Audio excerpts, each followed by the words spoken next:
Welcome to Firearms Friday at the Wyoming State Museum here in Cheyenne. My name is Evan Green. I'm a volunteer at the museum, and I've been fortunate to be able to work with the firearms in the permanent collection, updating the inventory.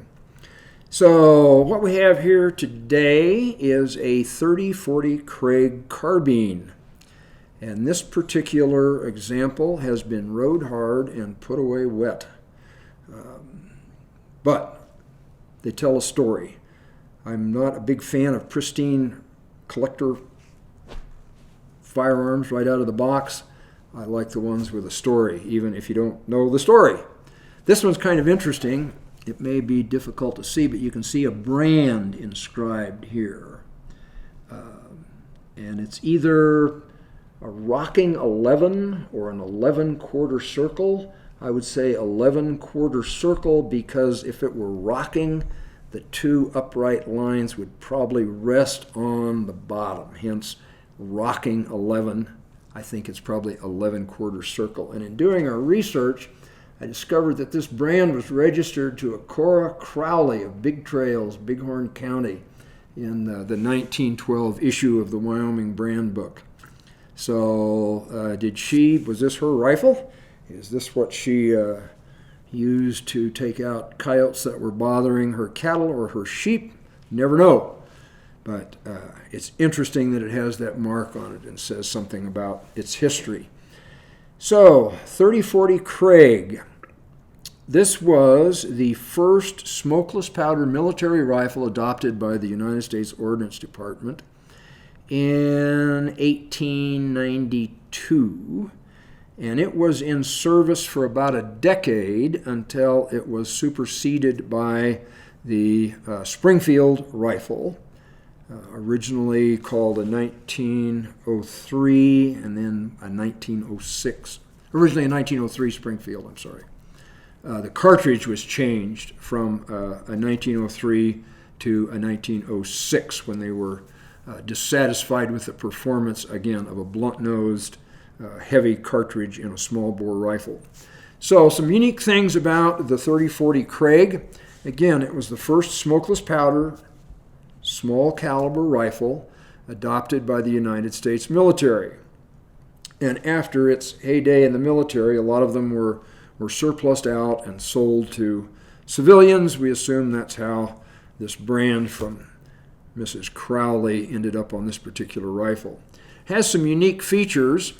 And some of those unique features are the reasons that it was eventually replaced by the 1903 Springfield. And one was the loading apparatus. It's kind of awkward. It's got this door in the side. So you got to put single rounds into that area and then close it. And if you manage to do that all correctly and don't get any of them in there backwards, you can then work the bolt to load a cartridge into the chamber. This was what the troops carried during the Spanish-American War in Cuba and in the Philippine-American War that followed in the Philippines.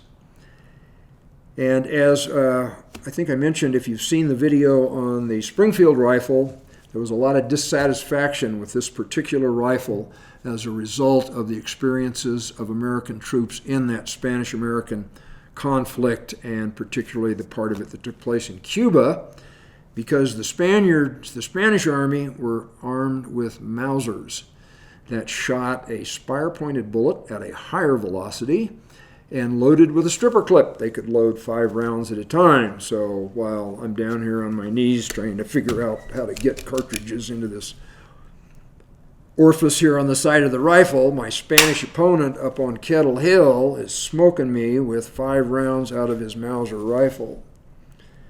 Still, it was the issue firearm in both carbine form, which this is for issue to the cavalry, and in a much longer version that was standard issue to the infantry of those days.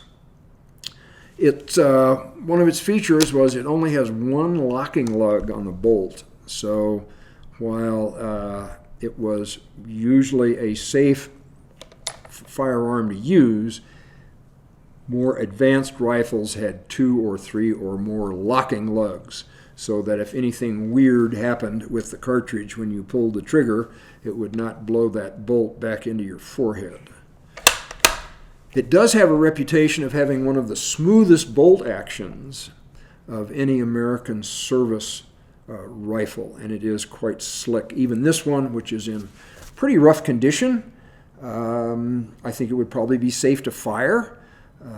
I might hide behind a tree and pull the trigger with a string for the first shot, but it's a very robust rifle, and obviously got well used by someone probably during its time as a military issue firearm, and then after, when Mrs. Crowley from Bighorn County had it in her possession. We assume, who knows?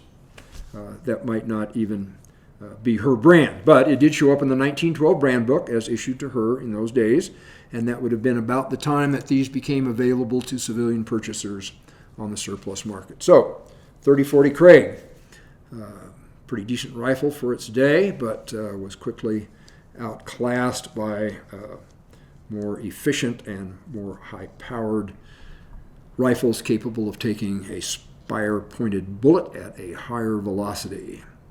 So, there it is, 30-40 Krag carbine. If you have any questions or comments, you can use the section below or stop by the museum and chat with us. We love to talk about firearms, so thanks for watching.